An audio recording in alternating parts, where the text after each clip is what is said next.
नमस्कार दोस्तों, स्वागत है आपका कीमोफिलिक एकेडमी में। मैं दीपेश कुमार। हम लोग ऑर्गेनिक केमिस्ट्री पढ़ेंगे और ऑर्गेनिक केमिस्ट्री में हम लोग रिएक्शन मैकेनिज्म स्टार्ट करेंगे। और रिएक्शन मैकेनिज्म का ये कोर्स स्पेसिफिकली आईआईटी जैम के लिए डिज़ाइन किया गया है और आईआईटी जैम के साथ साथ अदर एमएससी एंट्रेंस एग्जामिनेशन जो भी होते हैं उन सब के लिए होगा। जो लोग CSIR नेट के लिए रिएक्शन मैकेनिज्म पढ़ना चाहते हैं, हमारे ऐप पे अवेलेबल है रिएक्शन मैकेनिज्म के सारे लेक्चर्स। आप वहां पर जाकर एकेडमी से कांटेक्ट करके फी देकर पढ़ सकते हैं। ठीक है, तो हम लोग अपने इस टॉपिक की तरफ चलते हैं और देखते हैं कि क्या कहता है हमारा रिएक्शन मैकेनिज्म। देखिए, रिएक्शन मैकेनिज्म की जब हम बात करते हैं तो ये बात कोई नई बात नहीं है। इसके बारे में आपको पहले से भी पता होगा। आप लोग 12th स्टैंडर्ड से ही पढ़ते आ रहे हैं, 11th से ही, कि रिएक्शन मैकेनिज्म क्या होता है। लेकिन हम लोग यहां पर एक नया डायमेंशन लेकर रिएक्शन मैकेनिज्म पढ़ेंगे। तो नया डायमेंशन क्या होगा? रिएक्शन मैकेनिज्म के बारे में पढ़ने से पहले आपको हम एक चीज दिखाते हैं। देखिए, ये एक रिएक्शन है।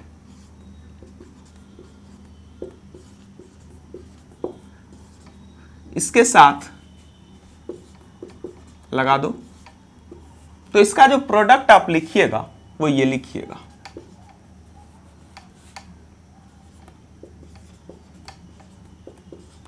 ठीक है, ये इस रिएक्शन का प्रोडक्ट होगा। एक बात बताइए आप यहां पर कि अगर हम आपको कहें कि इस रिएक्शन के लिए आप मैकेनिज्म को कैसे कहेंगे, आप क्या कहेंगे? कि अगर हम आपको कहें कि इस रिएक्शन के लिए मैकेनिज्म डिस्क्राइब करें या फिर यह बताएं कि इस रिएक्शन का मैकेनिज्म हमको इस रिएक्शन के बारे में क्या क्या इंफॉर्मेशन दे सकता है, तो आप इसके बारे में क्या कहेंगे? आप 2 मिनट के लिए पॉज ले सकते हैं यहां पर और उसके बाद लिख सकते हैं अपने नोटबुक में कि ये रिएक्शन हमको या इस रिएक्शन का मैकेनिज्म हमको क्या कहेगा। तो जब आप पॉज लेंगे तो आपको पता चलेगा कि इस रिएक्शन का जो मैकेनिज्म होगा, अगर हम मैकेनिज्म के बारे में लिखें तो मोस्ट ऑफ लोगों का मिल सकता है, कुछ लोगों का नहीं मिले, कोई दिक्कत नहीं है। आप देख लीजिए, मैं बता रहा हूं। Reaction mechanism is first of all क्या होगा? Actual pathway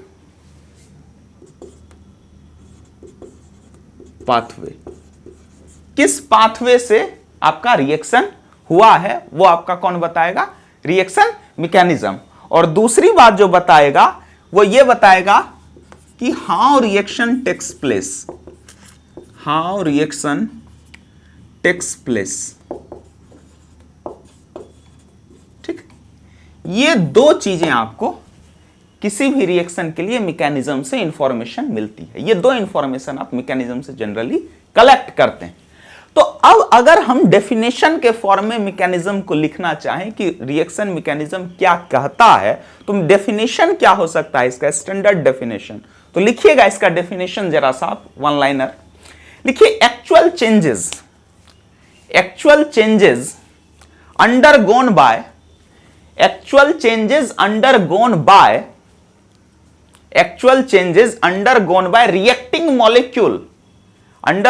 reacting molecule to reach the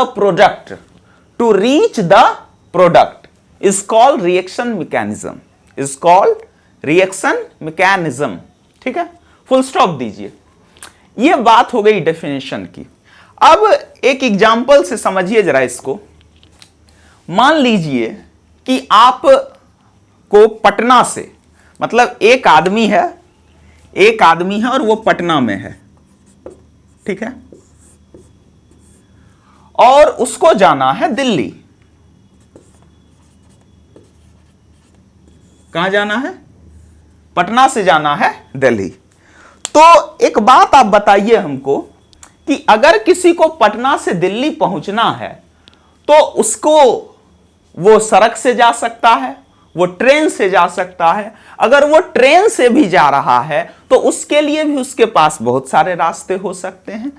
तो एक ट्रेन, मान लीजिए जो लोग बिहार से होंगे वो कनेक्ट कर पाएंगे इस बात को, कि मान लो कि एक ट्रेन आप पकड़ रहे हैं पटना से, दैट इज संपूर्ण क्रांति, ठीक है। और दूसरा ट्रेन, मतलब 2 लोग हैं, और दूसरा आदमी एक दूसरे ट्रेन से जा रहा है, और आप मान लीजिए कोई भी ट्रेन हो सकती है, मान लो डिब्रूगढ़ राजधानी से जा रही है, डिब्रूगढ़ राजधानी, जो लोग नॉर्थ ईस्ट से हैं वो कनेक्ट कर पाएंगे इस बात को। दोनों ही पटना से दिल्ली के लिए जा रहे हैं। अब एक आदमी जो पटना से दिल्ली जाना चाह रहा है और संपूर्ण क्रांति से जा रहा है, उसको जाने के लिए जो रास्ता लेना पड़ेगा वो आपको कानपुर वाला होना पड़ेगा, मतलब वाया कानपुर। संपूर्ण क्रांति आपको वाया कानपुर लेकर जाएगी। और अगर आपको डिब्रूगढ़ राजधानी से जाना है तो फिर आपको जो जाना पड़ेगा वो वाया गोरखपुर या इधर से जाना होगा। तो हम आपको बेसिकली ये बताना चाह रहे हैं कि पटना से दिल्ली जाने के लिए जो रास्ता है, दैट रास्ता इज नोन एज मैकेनिज्म।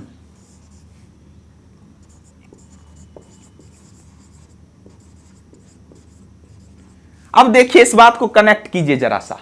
एक रिएक्टेंट है, मान लीजिए एक रिएक्टेंट है ए, और इसको पहुंचना है बी पर। बी आपका प्रोडक्ट है और ए आपका रिएक्टेंट है। तो ए से बी तक पहुंचने के लिए ये जो रास्ता है, दिस रास्ता इज एक्चुअली रिएक्शन मैकेनिज्म। यही है आपका क्या, रिएक्शन मैकेनिज्म, दिस पाथवे। तो एक बात समझो, अगर किसी को पटना से दिल्ली जाना है तो वो तो संपूर्ण क्रांति में बैठेगा तब भी पहुंच जाएगा ना, और डिब्रूगढ़ राजधानी में बैठेगा फिर भी पहुंच जाएगा। तो दोनों रास्ता उसको दिल्ली ही पहुंचा रहा है। तो क्या एक रिएक्शन का स्ट्रिक्टली एक ही मैकेनिज्म पॉसिबल है? क्या हम स्ट्रिक्टली कह सकते हैं ये बात कि किसी भी रिएक्शन के लिए सिर्फ और सिर्फ एक ही मैकेनिज्म होगी? नहीं होगा ना, एक से ज्यादा भी मैकेनिज्म हो सकती है। किसी भी रिएक्शन के लिए जैसे एक जगह से दूसरे जगह जाने के लिए एक से ज्यादा रास्ता हो सकता है, ठीक उसी तरह से एक रिएक्टेंट से एक प्रोडक्ट तक पहुंचने के लिए एक से ज्यादा पाथवे भी हो सकते हैं। And all the pathways are known as reaction mechanism. लेकिन उन सारे पाथवे में जो सबसे शॉर्टेस्ट पाथवे होगा वो ही उस रिएक्शन का मोस्ट प्रोबेबल मैकेनिज्म होगा। क्या समझे आप? जो शॉर्टेस्ट पाथवे होगा, ऑब्वियस सी बात है ना कि आप जल्दी से जल्दी पहुंचना चाहेंगे कहीं, उसी तरह से रिएक्टेंट भी अपने प्रोडक्ट तक जल्दी से जल्दी पहुंचना चाहेगा, और इसलिए जो शॉर्टेस्ट पाथवे होगा that is your reaction mechanism. अब देखिए एक छोटी सी बात समझिए। दो दोस्त हैं और उनको एक विशेष जगह पर जाना है, ठीक है। अब एक तो कह रहा है कि भाई हम ट्रेन से जाएंगे और ट्रेन से जाने पर नजदीक पड़ेगा। दूसरा कह रहा है कि हम बस से जाएंगे। मान लो आप दिल्ली में रह रहे हो और दिल्ली में आपको दो जगह जाना है, तो दो फ्रेंड बोल रहे हैं, आपस में बातचीत कर रहे हैं कि भाई हमको मेट्रो से जाएंगे, मेट्रो से नजदीक पड़ेगा। और दूसरा कह रहा है कि भाई हम बस से जाएंगे, बस से नजदीक होगा। तो आपके पास अब ऑप्शन क्या है? आप कैसे पता करेंगे कि कौन सा रास्ता कम दूरी तय करेगा, मतलब किसमें कम समय लगेगा और किसमें ज्यादा समय लगेगा? इसका सिंपल सा मेथड है कि दोनों दोस्त को, एक को ट्रेन से भेजिए और दूसरे को बस से भेजिए, और ऑब्जर्व कर लीजिए कि कौन पहले पहुंच रहा है। वही रास्ता आपका छोटा होगा या उस रास्ते से आप जल्दी पहुंच सकते हैं। तो ये मेथड है। यही ठीक सेम टू सेम चीजें हम रिएक्शन मैकेनिज्म के ऊपर भी अप्लाई करते हैं या रिएक्शंस के ऊपर भी अप्लाई करते हैं।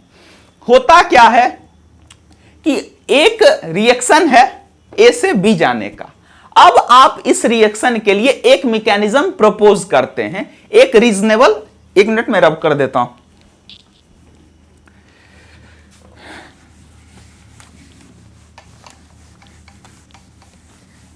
देखिए ये जो आपका है, इसमें ए से बी जाने के लिए आप एक रीजनेबल मैकेनिज्म दिए, मैकेनिज्म एक मैकेनिज्म प्रपोज किया और इस प्रपोज्ड मैकेनिज्म से जब आप आगे बढ़ेंगे तो आपको क्या करना पड़ेगा, चेक करना पड़ेगा, मतलब एक्सपेरिमेंट करना पड़ेगा।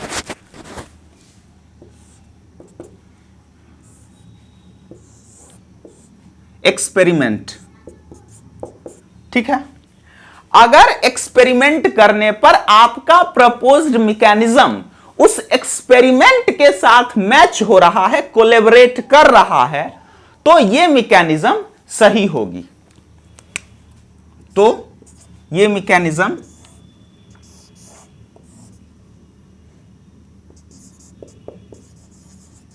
राइट मैकेनिज्म, ठीक।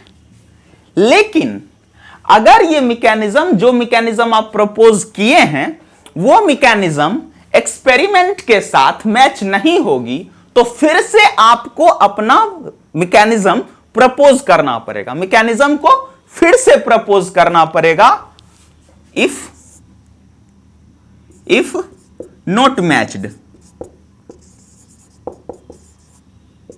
ठीक। अगर मैच नहीं हो रहा है तो आपको फिर से मैकेनिज्म प्रपोज करना पड़ेगा और उसको फिर से एक्सपेरिमेंट करके चेक करना पड़ेगा। और दूसरी बार में भी अगर नहीं हुआ तो फिर तीसरी बार प्रपोज कीजिए, उसको फिर से एक्सपेरिमेंट के साथ मैच कीजिए, और इस तरह से आप तब तक रिएक्शन करते, मतलब एक्सपेरिमेंट करते रहिएगा जब तक कि आपको एक्सपेरिमेंट के साथ आपका प्रपोज्ड मैकेनिज्म कोलैबोरेट ना कर ले, मैच ना हो जाए, तब तक आप करते रहेंगे। और लास्ट में जाके जब मैच हो जाएगा तो जो मैकेनिज्म आपके पास आएगा, that is your accurate mechanism of that reaction. बात समझ रहे हैं आप? तो ये बात हो गई मैकेनिज्म की। तो अगर आप इसको ध्यान से देखें तो आपको एक बात पता चलेगी कि किसी भी रिएक्शन में अगर हम मैकेनिज्म की बात करें तो दो पार्ट होता है।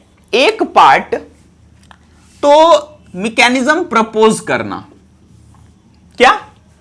एक पार्ट मैकेनिज्म प्रपोज करना और दूसरा पार्ट एक्सपेरिमेंट डिजाइन करना। एक्सपेरिमेंट डिजाइन करना। तो पहले अपना मैकेनिज्म दो और उसके बाद एक्सपेरिमेंट करो और दोनों को आपस में मैच कर लो। अगर मैच हो रहा है तो रिएक्शन आपका दिया हुआ मैकेनिज्म सही है, और अगर मैच नहीं हो रहा है तो आपका दिया हुआ मैकेनिज्म सही नहीं है। तो यह प्रोसेस है हमारा। तो इस दो पार्ट में यहां पर जो हमको पढ़ना है वो फर्स्ट पार्ट पढ़ना है। हमको यह सीखना है कि मैकेनिज्म प्रपोज कैसे करेंगे, और बेसिकली कहें तो हम यह भी नहीं सीखेंगे कि मैकेनिज्म प्रपोज कैसे करेंगे। हम सिर्फ और सिर्फ ये जानेंगे कि जो मैकेनिज्म दिया हुआ है उसके एक्सप्लेनेशंस जानेंगे। ये एक्चुअली ये रियल केमिस्ट्री है जिसमें कि आपको मैकेनिज्म प्रपोज करना है और उसके बाद उस मैकेनिज्म को एक्सपेरिमेंट के साथ मैच करना है। अगर मैचिंग हो रही है देन मैकेनिज्म इज राइट, और अगर मैचिंग नहीं हो रही है then mechanism is wrong and propose an another mechanism. This is the actual chemistry. But हम लोग क्या कर रहे हैं, एग्जाम के लिए प्रिपेयर कर रहे हैं। तो इसमें यहां पर हम जो प्रोसेस लेंगे उसमें जो भी रीजनेबल प्रपोज्ड मैकेनिज्म पहले से है उस मैकेनिज्म को पढ़ेंगे और उसके एग्जांपल्स करेंगे। तो हम लोग अब आगे बढ़ेंगे और अपने फर्स्ट पार्ट की तरफ। सेकेंड पार्ट तो बताऊंगा नहीं, क्योंकि ये कैसे बताऊं कि एक्सपेरिमेंट कैसे करेंगे, ये तो पॉसिबल ही नहीं है। तो हमारा जो फुल फोकस होगा वो सीधा का सीधा होगा किसके ऊपर, रीजनेबल मैकेनिज्म को प्रपोज करने के ऊपर। तो देखिएगा कैसे हम करेंगे प्रपोज। Just a minute. देखिए, अगर हम बात करें अपने फर्स्ट पार्ट की, part first, propose a reasonable mechanism, ठीक। इसको करने से पहले हमको यह बात समझना पड़ेगा कि रिएक्शन मैकेनिज्म की कैटेगरी कितनी होती है, कितने टाइप का रिएक्शन मैकेनिज्म होता है। तो अगर आप रिएक्शन मैकेनिज्म या रिएक्शंस के क्लासिफिकेशन करें तो हम यहां पर ब्रॉड क्लासिफिकेशन करके आपको बताएंगे। अगर आप रिएक्शन मैकेनिज्म का ब्रॉड क्लासिफिकेशन करें,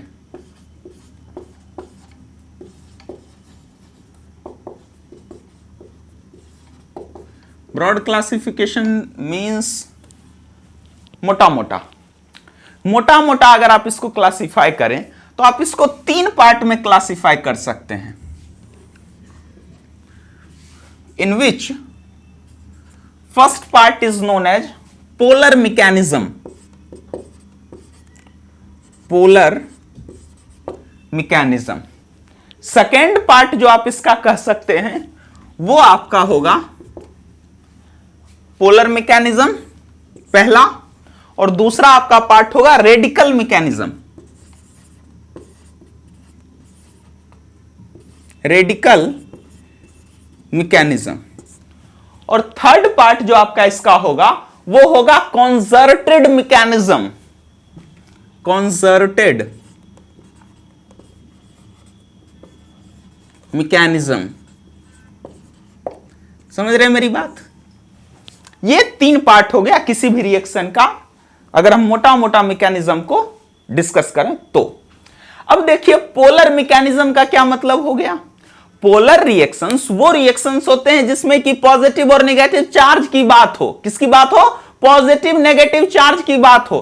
कहीं पर भी पॉजिटिव चार्ज हो, कहीं पर भी नेगेटिव चार्ज हो, आपस में आके मिल जाए, such reactions are known as polar reactions and mechanism are known as polar reaction mechanism. लिख लीजिए इस बात को। देखिए ये पॉजिटिव, ये नेगेटिव, और ये दोनों आपस में मिल गया तो क्या बन गया? Positive negative, positive negative. तो ये पॉजिटिव नेगेटिव क्या है? Polar reaction mechanism. लेकिन जरूरी थोड़ा ही है कि पॉजिटिव नेगेटिव ही मिले, न्यूट्रल भी तो मिल सकता है। न्यूट्रल कैसे मिलेगा? ऐसे मिलेगा, देखो ये आपका न्यूट्रल मिल गया तो क्या बन गया? A B. ये आपका हो गया रेडिकल मैकेनिज्म। क्या हो गया? Radical mechanism.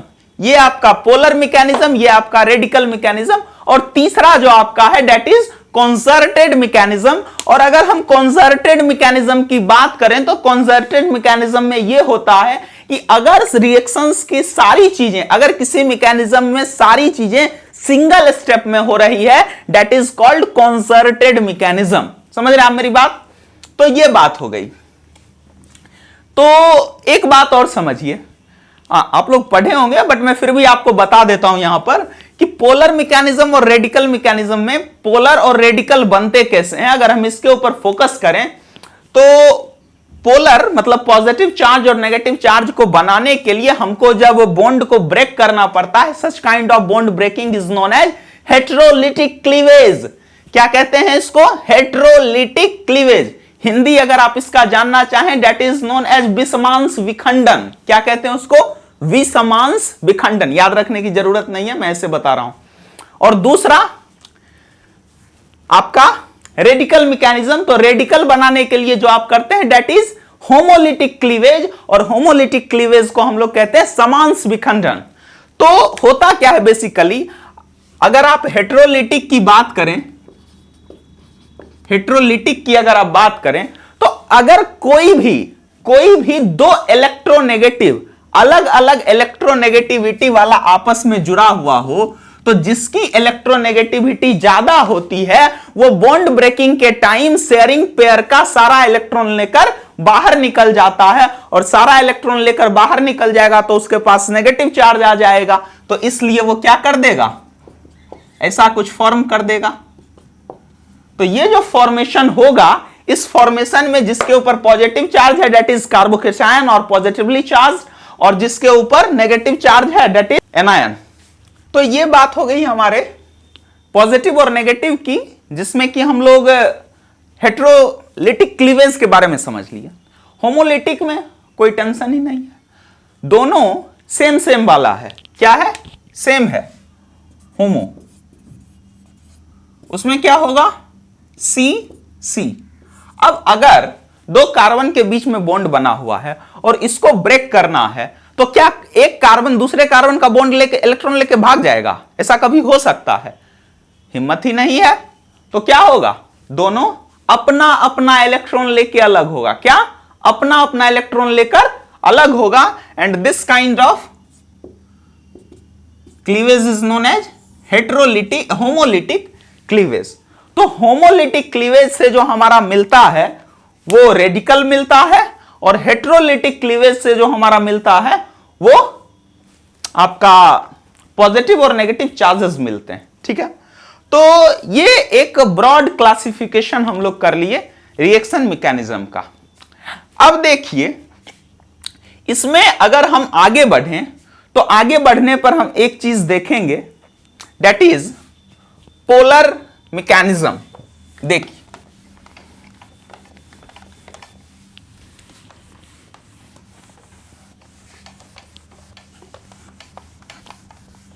इसमें अगर हम पोलर मैकेनिज्म की बात करें तो क्या होगा, फोकस करते हैं जरा सा इसके ऊपर हम। पोलर मैकेनिज्म, फर्स्ट पार्ट पे आते हैं, पोलर मैकेनिज्म। अगर हम पोलर मैकेनिज्म को देखें तो इसमें कितनी चीजें हैं, दो पार्ट है बेसिकली इसमें, क्या क्या, एक आपका पॉजिटिव चार्ज का पार्ट और दूसरा आपका नेगेटिव चार्ज का पार्ट। तो लिख लीजिए, पॉजिटिव प्लस नेगेटिव। ठीक है, तो positive part plus negative part मिलके क्या बना लेगा, पॉजिटिव नेगेटिव,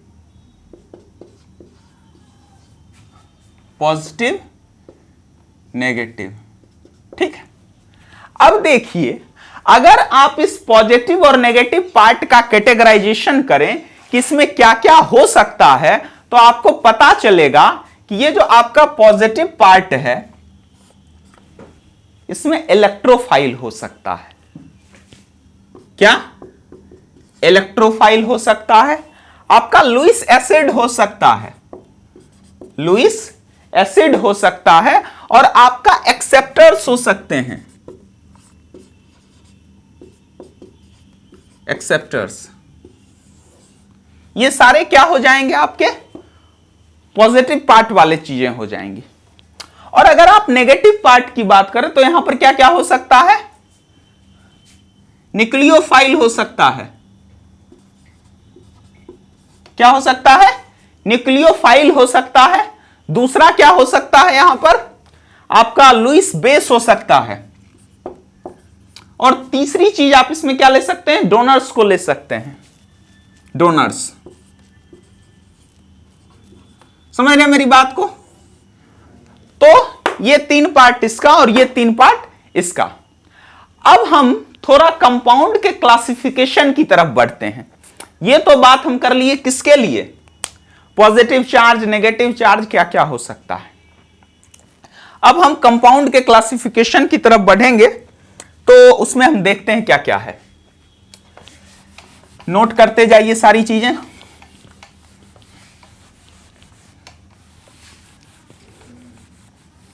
देखिए, अगर हम ब्रॉड क्लासिफिकेशन करें, ब्रॉड नहीं, ये तो ठीक ठाक क्लासिफिकेशन होगा कंपाउंड्स का,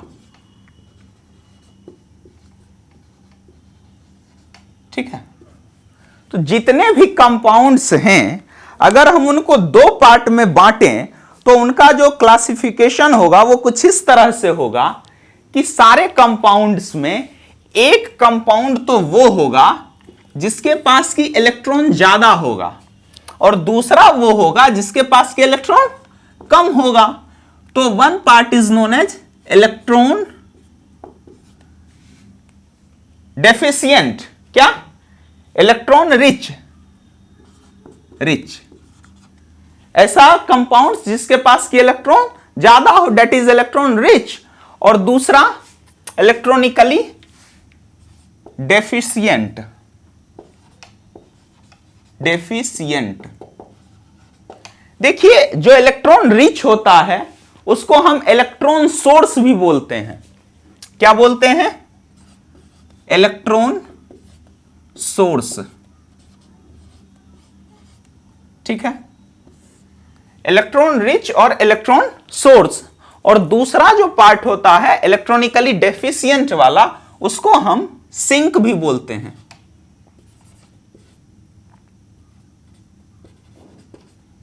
इलेक्ट्रॉन सिंक।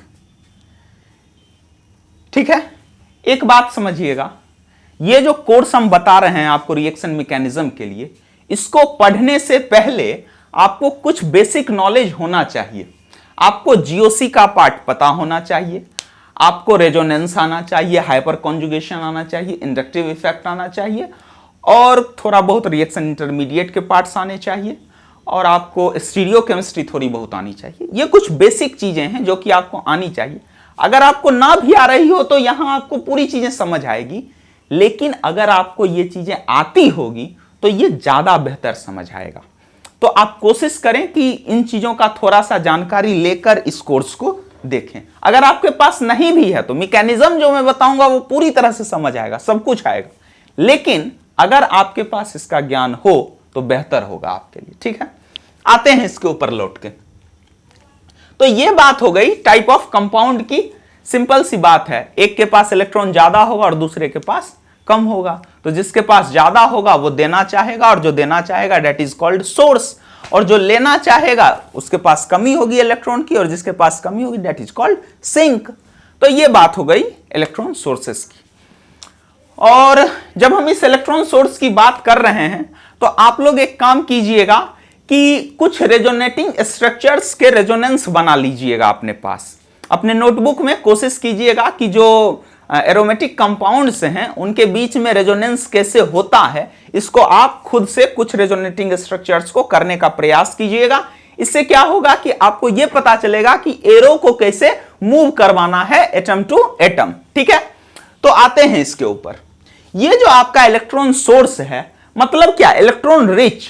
तो जब हम कहीं पर इलेक्ट्रॉन रिच की बात करते हैं तो इलेक्ट्रॉन रिच को हम दो पार्ट में डिफरेंशिएट करते हैं, and first part is known as, दो पार्ट की हम बात करेंगे। एक पार्ट को हम लोग बोलेंगे बेस। ठीक है, इलेक्ट्रॉन रिच में जो एक पार्ट होगा उसको हम लोग क्या कहेंगे? बेस कहेंगे, और दूसरा जो पार्ट होगा हमारा उसको हम लोग कहेंगे न्यूक्लियोफिलिक सबस्ट्रेट, मतलब न्यूक्लियोफाइल कहेंगे। न्यूक्लियोफाइल। ठीक है, एक क्या हो गया? बेस, और एक क्या हो गया? न्यूक्लियोफाइल। और अगर हम इलेक्ट्रॉनिकली डेफिशिएंट की बात करें तो इलेक्ट्रॉनिकली डेफिशिएंट भी दो पार्ट में होगा। एक को हम लोग कहेंगे एसिड, एक को कहेंगे क्या? एसिड, और दूसरे को हम लोग कहेंगे इलेक्ट्रोफाइल।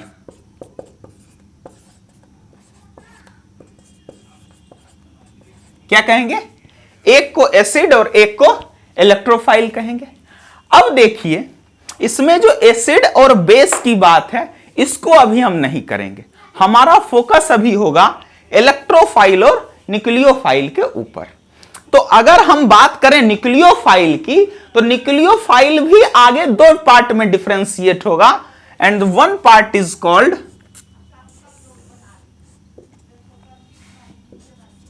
एक पार्ट हमारा कहलाएगा एक्टिव न्यूक्लियोफाइल। एक्टिव न्यूक्लियोफाइल, और दूसरा पार्ट जो हमारा इसका होगा वो होगा न्यूक्लियोफिलिक सबस्ट्रेट। सबस्ट्रेट, ये सब्स्टिट्यूशन मत समझिएगा, ये सबस्ट्रेट लिखे हैं। न्यूक्लियोफिल, एक्टिव न्यूक्लियोफाइल और न्यूक्लियोफिलिक सबस्ट्रेट। ठीक उसी प्रकार से इलेक्ट्रोफाइल भी जो होगा ये भी दो पार्ट में होगा। कितने पार्ट में? दो पार्ट में। एक आपका होगा एक्टिव इलेक्ट्रोफाइल, और दूसरा पार्ट आपका होगा इलेक्ट्रोफिलिक सबस्ट्रेट। क्या होगा? Active electrophile and electrophilic substrate. तो अगर हम इस चारों की बात करें तो आपका जो एक्टिव न्यूक्लियोफाइल होगा, मतलब देखिए एक बात समझिए, आप कोई भी ऑर्गेनिक रिएक्शन अगर करवाते हैं तो उसमें आप दो चीजें लेते हैं, एक तो आप सबस्ट्रेट लेते हैं और दूसरा आप रिएजेंट लेते हैं और उससे आप प्रोडक्ट बनाते हैं किसी भी सॉल्वेंट मीडियम में थ्रू एनी इंटरमीडिएट और ट्रांजिशन स्टेट। यही हमारा ओवरऑल रिएक्शन का प्रोसेस होता है। एक सबस्ट्रेट, एक रिएजेंट और उसमें कोई सॉल्वेंट मिलाएंगे और सॉल्वेंट मिलाने के बाद वो किसी ट्रांजिशन स्टेट या किसी रिएक्शन इंटरमीडिएट से होता हुआ प्रोडक्ट का फॉर्मेशन करेगा। उसमें स्टीरियोकेमिस्ट्री वगैरह भी इन्वॉल्व होगी। ये ओवरऑल रिएक्शन का एक स्ट्रक्चर है। लेकिन इसमें जो दो इंपॉर्टेंट पार्ट हैं, one is substrate and another is reagent, ये बहुत इंपॉर्टेंट है। देखो, जब हम रिएजेंट की बात करते हैं तो रिएजेंट कौन है? रिएजेंट वो है जो किसी रिएक्शन में एक्टिवली पार्टिसिपेट करके रिएक्शन को प्रोसीड करवा रहा है, मतलब अटैक कर रहा है। आप पूरे ऑर्गेनिक केमिस्ट्री में जो अटैक की बातें सुनते हैं वो सारे अटैक का काम किसका होता है? आपके रिएजेंट का होता है। और जिसके ऊपर अटैक होता है वो आपका क्या होता है? सबस्ट्रेट होता है। जो अटैक करता है वो क्या हो रहा है? रिएजेंट, और जिसके ऊपर हो रहा है वो सबस्ट्रेट। अरे भाई सिंपल समझो ना, जो इलेक्ट्रॉन रिच है या जो इलेक्ट्रॉनिकली डेफिशिएंट है उसमें एक पार्ट तो ऐसा होगा कि जो इतना इलेक्ट्रॉनिकली डेफिशिएंट है कि वो अपना इलेक्ट्रॉन डेफिशिएंसी को खत्म करने के लिए कूद के जाके अपना इलेक्ट्रॉन का डेफिशिएंसी खत्म कर लेगा। लेकिन दूसरा कम इलेक्ट्रॉनिकली डेफिशिएंट है, उसकी डेफिशिएंसी इतनी ज्यादा नहीं है कि वो कूद के जाके अपना डेफिशिएंसी खत्म कर ले, तो उसको क्या चाहिए कि कोई आए और हमको दे दे तो खत्म हो जाए, ना दे तो फिर भी ठीक है। तो ये हमारा जो कूद के अटैक करके ले लिया, सिंपल समझो, जो कूद के अटैक करके अपनी स्टेबिलिटी को गेन कर रहा है, सच आर नोन एज, या तो हम उसको कहेंगे एक्टिव न्यूक्लियोफाइल या एक्टिव इलेक्ट्रोफाइल। दोनों के केस में सेम होगा। एक अपना स्टेबिलिटी लेने के लिए इलेक्ट्रॉन देगा, जो देगा इलेक्ट्रॉन वो एक्टिव न्यूक्लियोफाइल, और जो इलेक्ट्रॉन को लेगा अपनी स्टेबिलिटी को गेन, मतलब कि वो भी लेने के लिए अटैक करके, मतलब कूद के जा रहा है और ले रहा है, तो that is called active electrophile. लेकिन दूसरा जो पार्ट है वो आपका न्यूक्लियोफिलिक सबस्ट्रेट या इलेक्ट्रोफिलिक सबस्ट्रेट का पार्ट, वो ऐसी चीजें हैं जिसमें कि आपका ये लेने का तो ठीक है, मतलब इसके पास इलेक्ट्रॉन ज्यादा मात्रा में है, लेकिन जब कोई इसके पास लेने के लिए आएगा तभी ये देगा। बात समझ रहे हैं आप? इससे जब कोई मांगने आएगा तभी ये देगा, नहीं तो ये नहीं है कि ये थोड़ा अनस्टेबल हो रहा है, तेरे भाई मेरा ले लो इलेक्ट्रॉन, ऐसा नहीं होगा इसके साथ। और ठीक उसी तरह इलेक्ट्रोफिलिक सबस्ट्रेट की जो बातें होंगी वो इस तरह से होगी कि ये आपका अनस्टेबल तो हो रहा है, लेकिन इतना ज्यादा नहीं हो रहा है कि नहीं जाएगा और कूद के जाके ले आएगा। इसको कोई आके कहेगा कि नहीं आप अनस्टेबल हो रहे हैं और हम भी थोड़ा अनस्टेबल हैं, तो आप मेरा इलेक्ट्रॉन लेके आप स्टेबलाइज हो जाइए और हम देंगे आपको, तो हम भी थोड़ा स्टेबलाइज हो लेते हैं, तो ये काम को कर लेगा। तो इस तरह से ये चार कैटेगरी हो गई हमारे सबस्ट्रेट की और रिएक्टेंट की। तो इसमें हम कुछ के नाम लिख देते हैं आपको, आप नोट कर लीजिएगा। N3 माइनस NaCN, ठीक है, जो सब अटैकिंग चीजें हैं, क्या हो जाएगा? N3 माइनस NaCN और lithium aluminium hydride, lithium aluminium hydride, आप इसमें सोडियम बोरोहाइड्राइड H माइनस के फॉर्म में ये सब देगा अपना, और कोई H minus nucleophile, hydride nucleophile कोई भी ले सकते हैं, अमोनिया ले सकते हैं, यहां पर ग्रिग्नार्ड ले सकते हैं आप, ग्रिग्नार्ड, ग्रिग्नार्ड ले सकते हैं। एक्चुअली ग्रिग्नार्ड जो है आपका है वो आर के फॉर्मेट में, आर माइनस के फॉर्म में देता है। आप यहां पर क्या ले सकते हैं ग्रिग्नार्ड के साथ, X minus R O minus, और क्या क्या ले सकते हो, आर ओ आर, और आप इसमें O H minus, O R minus ले ही लिए, और क्या बच रहा है इसमें, S R minus, S R minus ले सकते हो आप इसमें वाटर ले सकते हो, वाटर ले लो, और कुछ बच गया क्या, H2S ले लो। तो ये बात हो गई हमारे एक्टिव न्यूक्लियोफाइल की। अब कुछ सबस्ट्रेट भी तो होगा, सबस्ट्रेट में क्या होंगे, ये देखो, जो भी इलेक्ट्रॉनिकली रिच है, electronically rich substrates are nucleophilic substrate. तो ये हो गया, ये ले लीजिए। दूसरा आप ले सकते हैं इसमें हेटेरोसाइक्लिक रिंग ले लो, ये हो गया आपका। आप ये ले लीजिए साइक्लोप्रोपेन रिंग। एक बात बताना, साइक्लोप्रोपेन रिंग को हम क्यों ले रहे हैं, साइक्लोप्रोपेन रिंग में एक्चुअली क्या होता है कि ये 3 मेंबर्ड रिंग होता है, और जो भी 3 मेंबर्ड रिंग होते हैं उनके अंदर स्ट्रेन बहुत ज्यादा होता है, और वो अपने स्ट्रेन को रिलीज करने के लिए चाहते हैं कि हम इलेक्ट्रॉन को दे दें, और इसके लिए हम क्या लेते हैं, साइक्लोप्रोपेन रिंग भी लेते हैं। बेंजीन रिंग, ठीक है, ये ले लो। आप ये ले सकते हैं, एक बहुत अच्छा एग्जांपल है इस न्यूक्लियोफिलिक सबस्ट्रेट का, इधर लिख देते हैं हम, ये है, और ये कर लो, ये कर लो। ये एक बहुत अच्छा एग्जांपल है न्यूक्लियोफिलिक सबस्ट्रेट का, ये भी ले लो, ठीक है, और तो कोई खास बचा नहीं।